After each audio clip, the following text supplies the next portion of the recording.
ನಮಸ್ಕಾರ ಬಂಧುಗಳೇ. ನಾವು ಇವತ್ತು ಸಾಮಾನ್ಯವಾಗಿ ನಮಗೆ ಕಾಡುವಂತಹ ಹಲವು ಸಮಸ್ಯೆಗಳಿಗೆ ನಾವು ಪರಿಹಾರವನ್ನು ಹುಡುಕ್ತೇವೆ.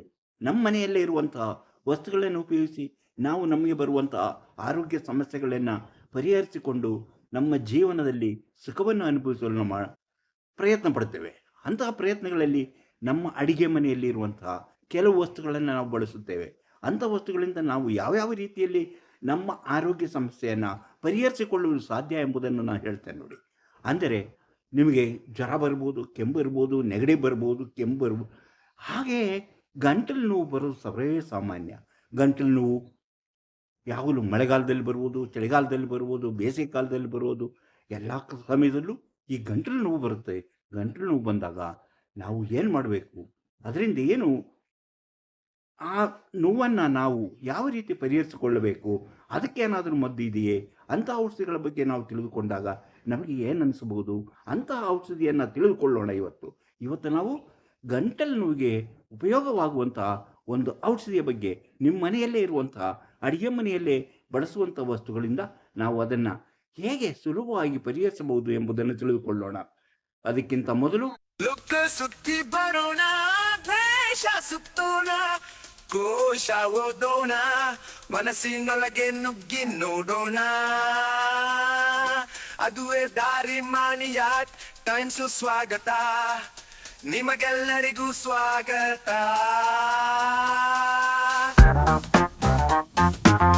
ಎಲ್ಲರಿಗೂ ಮಾಣಿಯ ಟೈಮ್ಸ್ ಯೂಟ್ಯೂಬ್ ಚಾನಲ್ಗೆ ಸ್ವಾಗತ.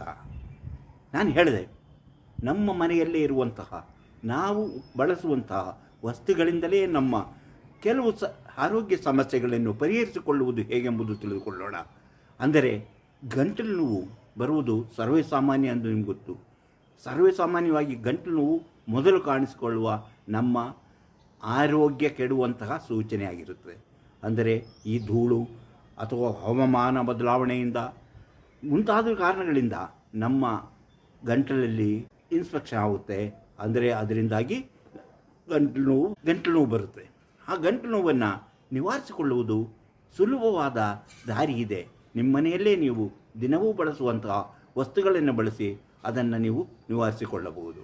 ಹಾಗಾದರೆ ಅದು ಯಾವುದು, ಹೇಗಿದೆ, ಏನು ಔಷಧಿಯನ್ನು ನಾವು ಬಳಸುತ್ತೇವೆ, ಯಾವ ರೀತಿಯಲ್ಲಿ ಅದನ್ನು ನಿವಾರಿಸುತ್ತೇವೆ ಎಂಬುದನ್ನು ತಿಳಿದುಕೊಳ್ಳೋಣ. ಇಂತಹ ವಿಚಾರಗಳನ್ನು ಹೊತ್ತು ಬರುತ್ತಿರುವಂತಹ ಮಾಣಿಯ ಟೈಮ್ಸ್ ಯೂಟ್ಯೂಬ್ ಚಾನಲನ್ನು ನೀವು ಇನ್ನೂ ಸಬ್ಸ್ಕ್ರೈಬ್ ಮಾಡಿಲ್ಲವಾದರೆ ಈಗಲೇ ಕೆಳಗೆ ಕಾಣುವ ಸಬ್ಸ್ಕ್ರೈಬ್ ಅಂತ ಹೇಳಿರು ಒಂದು ಕ್ಲಿಕ್ ಮಾಡಿ ಸಾಕು, ನೀವು ಸಬ್ಸ್ಕ್ರೈಬ್ ಆಗ್ತೀರಿ. ಅದೇ ರೀತಿ ಪಕ್ಕದಲ್ಲಿ ಕಾಣುವ ಗಂಟೆಯ ಚಿಹ್ನೆಯನ್ನು ಒಮ್ಮೆ ಕ್ಲಿಕ್ ಮಾಡಿದರೆ ಮಾಣಿಯ ಟೈಮ್ಸ್ ಯೂಟ್ಯೂಬ್ ಚಾನಲ್ ಯಾವುದೇ ಹೊಸ ವೀಡಿಯೋ ಅಪ್ಲೋಡ್ ಆದ ಕೂಡಲೇ ನಿಮ್ಮ ಮೊಬೈಲ್ಗೆ ನೋಟಿಫಿಕೇಷನ್ ಬರುವುದರಿಂದ ನೀವು ಎಲ್ಲ ವೀಡಿಯೋಗಳನ್ನು ನೋಡಿ ಹೆಚ್ಚು ವಿಷಯಗಳನ್ನು ತಿಳಿದುಕೊಂಡು ನಿಮ್ಮ ಜೀವನಕ್ಕೆ ಯಾವುದು ಅವಶ್ಯಕವೋ ಅದನ್ನು ಅಳವಡಿಸಿಕೊಂಡಾಗ ನೀವು ಜೀವನದಲ್ಲಿ ಅಭಿವೃದ್ಧಿಯಾಗುತ್ತೀರಿ, ಯಶಸ್ವಿಯಾಗುತ್ತೀರಿ. ಪ್ರತಿಯೊಂದು ವೀಡಿಯೋವನ್ನು ಆರಂಭದಿಂದ ಕೊನೆಯವರೆಗೂ ನೋಡಿ, ಲೈಕ್ ಮಾಡಿ, ಶೇರ್ ಮಾಡಿ, ಪ್ರೋತ್ಸಾಹ ಕೊಡಿ. ನಾನು ಹೇಳಿದೆ, ನಮ್ಮ ಗಂಟಲು ನೋವು ನಿವಾರಣೆಗಾಗಿ, ಶೀಘ್ರ ನಿವಾರಣೆಗಾಗಿ ಏನು ಮಾಡಬೇಕೆಂಬುದನ್ನು ತಿಳ್ಕೊಳ್ಳೋಣ. ನೋಡಿ, ಒಂದು ಪಾತ್ರೆಯಲ್ಲಿ ಎಷ್ಟು ನೀರು, ನಿಮಗೆ ಎಷ್ಟು ನೀರು ಬೇಕೋ ಅಷ್ಟನ್ನು ಇಟ್ಕೊಳ್ಳಿ. 2 ಲೋಟನೋ 3 ಲೋಟನೋ ನೀರನ್ನು ಹಾಕಿ ಅದನ್ನು ಚೆನ್ನಾಗಿ ಮರಳುವಂತೆ ಕುದಿಸಿದ ಮೇಲೆ ಅದಕ್ಕೆ 1 ಲೋಟಕ್ಕೆ ಅರ್ಧ ಚಮಚ ಟೀ ಪುಡಿಯನ್ನು, ಚಹಾದ ಪುಡಿಯನ್ನು ಅದಕ್ಕೆ ಹಾಕಬೇಕು. 1 ಲೋಟಕ್ಕೆ ಅರ್ಧದಂತೆ. ಹಾಗೆ ಆಮೇಲೆ ಮತ್ತಷ್ಟು ಅದನ್ನು ಮರಳಲು ಬಿಡಬೇಕು. ಅದು ಸರಿಯಾಗಿ ಕುದೀತಾ ಬಂದ ಮೇಲೆ ಅದಕ್ಕೆ ಸಕ್ಕರೆ ಹಾಕಬಾರದು. ಅದರ ಬದಲು ಒಂದಷ್ಟು ಉಪ್ಪನ್ನು ಹಾಕಿ, ಅಂದರೆ ಅರ್ಧ ಚಮಚ ಉಪ್ಪು ಅಥವಾ 1 ಚಮಚ ಉಪ್ಪನ್ನು ಅದಕ್ಕೆ ಹಾಕಿ, ಅದು ಎಲ್ಲವೂ ಮತ್ತೊಮ್ಮೆ ಕುದಿದ್ದು ಆದಮೇಲೆ ಅದನ್ನು ಇಳಿಸಿಟ್ಟು ಅದರಿಂದ ಆ ನೀರನ್ನು ಸ್ವಲ್ಪ ತಣ್ಣಗಾದ ಮೇಲೆ ನೀವು ಬಾಯಿಗೆ ಹಾಕಿ ಬಾಯಿಯನ್ನು ಮುಕ್ಕಳಿಸೋದು ಗಾರ್ಗಿಲ್ ಮಾಡೋದು ನೀರನ್ನು ಗಂಟಲುವರೆಗೆ ಹೋಗುವಾಗೆ ಹಾಕಿ ಗುಳುಗುಳು ಮಾಡಿ ಅದನ್ನು ಉಗಿಬೇಕು. ಹೀಗೆ ನೀವು, ಅಂದರೆ ಈ ಚಹಾದ ಪುಡಿಗೆ ನಮ್ಮ ಗಂಟಲಿನ ಆಗಿರುವಂತಹ ಆ ಸಮಸ್ಯೆಯನ್ನು ಪರಿಹರಿಸುವಂತಹ ಒಂದು ಶಕ್ತಿ ಇದೆ. ಅದನ್ನು ನಾವು ಸರಿಯಾದ ರೀತಿಯಲ್ಲಿ ಬಳಸಿಕೊಳ್ಳುತ್ತಿಲ್ಲ. ಆದುದರಿಂದ ನಾವು ದಿನವೂ ಟೀ ಕುಡಿತೇವೆ, ಹಾಲು ಹಾಕಿದ ಟೀ ಕುಡಿತೇವೆ. ಹಾಲು ಹಾಕಿದ ಟೀ ಕುಡಿಯುವುದರಿಂದ ಅಂತಹ ಉಪಯೋಗ ಏನಿಲ್ಲ.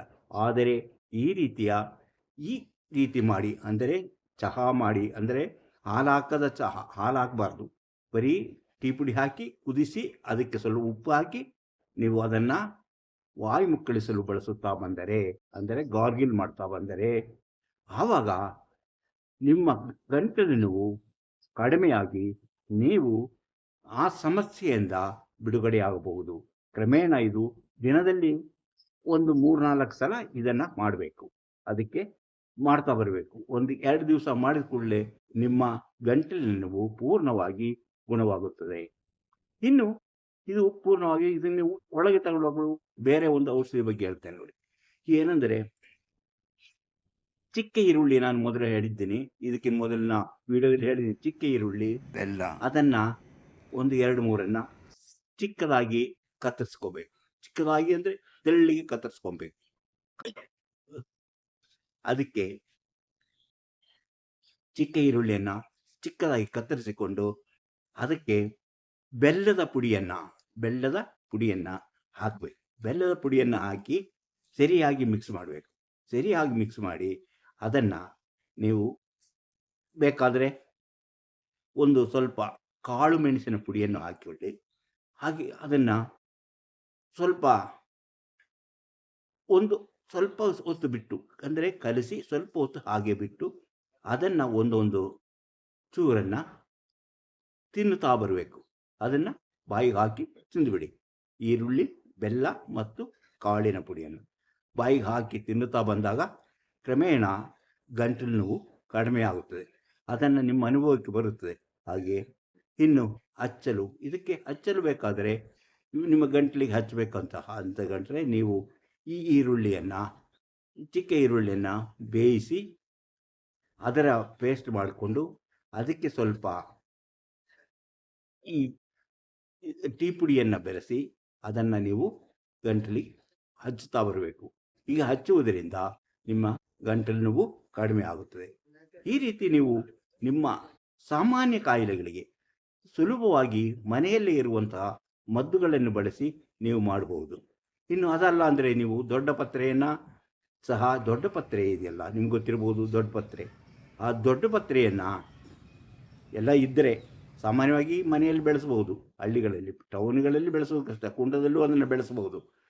ಆ ದೊಡ್ಡ ಪತ್ರೆಯ 1-2-3 ಎಲೆಯನ್ನು ಸರಿಯಾಗಿ ತೊಳೆದು ನೀರಿನಲ್ಲಿ ಹಾಕಿ ಸರಿಯಾಗಿ ಕುದಿಸಬೇಕು. ಅದಕ್ಕೆ ಮೊದಲೇ ಹೇಳಿದಂಗೆ ಒಂದು ಅರ್ಧ ಸ್ಪೂನು, 1 ಲೋಟಕ್ಕೆ ಅರ್ಧ ಸ್ಪೂನ್ನಂತೆ ಟೀ ಪುಡಿಯನ್ನು ಹಾಕಿ ಕುದಿಸಬೇಕು. ಕುದಿಸಿ ಅದಕ್ಕೆ ಸ್ವಲ್ಪ ಸಕ್ಕರೆಯನ್ನು ಹಾಕಿ ನೀವು ಸೋಸಬೇಕು.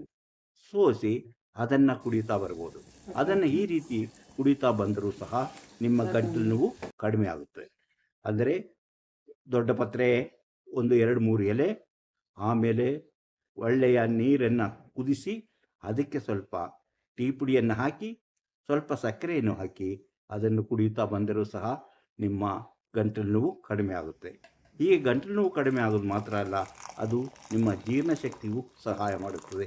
ನಿಮ್ಮ ಆರೋಗ್ಯವನ್ನು, ಉಸಿರಾಟ ತೊಂದರೆ ಇದ್ದರೂ ಅದನ್ನು ನಿವಾರಿಸುತ್ತದೆ. ದೊಡ್ಡ ಪತ್ರೆ ಉತ್ತಮವಾದ ಔಷಧೀಯ ಗುಣವಿರುವಂಥ ಒಂದು ಸಸ್ಯ. ಅದರ ಬಗ್ಗೆ ತಿಳಿದುಕೊಂಡರೆ ನಿಮಗೆ ಹೆಚ್ಚಿನ ಉಪಯೋಗವಾಗುತ್ತದೆ.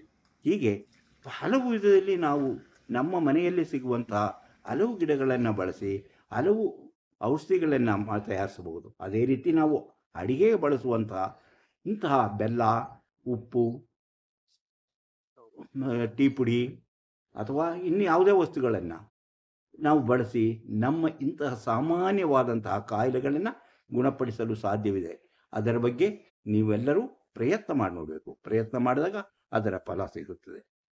ಇಂತಹ ಹಲವಾರು ವಿಚಾರಗಳಿವೆ. ಅಂತಹ ವಿಚಾರಗಳನ್ನು ಮುಂದಿನ ವಿಡಿಯೋಗಳಲ್ಲಿ ಹೇಳ್ತಾ ಹೋಗುತ್ತೇನೆ. ಈ ವಿಡಿಯೋ ನಿಮಗೆ ಇಷ್ಟವಾದರೆ ಈಗಲೇ ಲೈಕ್ ಮಾಡಿ, ಶೇರ್ ಮಾಡಿ, ಪ್ರೋತ್ಸಾಹ ಕೊಡಿ. ಅದೇ ರೀತಿ ನೀವಿನ್ನೂ ಮಾಣಿಯಾ ಟೈಮ್ಸ್ ಯೂಟ್ಯೂಬ್ ಚಾನಲನ್ನು ಸಬ್ಸ್ಕ್ರೈಬ್ ಮಾಡಿಲ್ಲವಾದರೆ ಈಗಲೇ ಕೆಳಗೆ ಕಾಣುವ ಸಬ್ಸ್ಕ್ರೈಬ್ ಎಂದು ಬರೆದಿರುವ ಇಲ್ಲಿ ಒಮ್ಮೆ ಕ್ಲಿಕ್ ಮಾಡಿ ಸಾಕು, ನೀವು ಸಬ್ಸ್ಕ್ರೈಬ್ ಆಗ್ತೀರಿ. ಅದೇ ರೀತಿ ಪ್ರತಿಯೊಂದು ವಿಡಿಯೋವನ್ನು ಆರಂಭದಿಂದ ಕೊನೆವರೆಗೂ ನೋಡಿ, ಲೈಕ್ ಮಾಡಿ, ಶೇರ್ ಮಾಡಿ, ಪ್ರೋತ್ಸಾಹ ಕೊಡಿ. ಇಂತಹ ಮತ್ತೊಂದು ವಿಡಿಯೋದೊಂದಿಗೆ ಮತ್ತೆ ಬರುತ್ತೇನೆ. ಇಷ್ಟು ಹೊತ್ತು ಈ ವಿಡಿಯೋ ನೋಡಿದ ನಿಮಗೆಲ್ಲರಿಗೂ ಧನ್ಯವಾದ.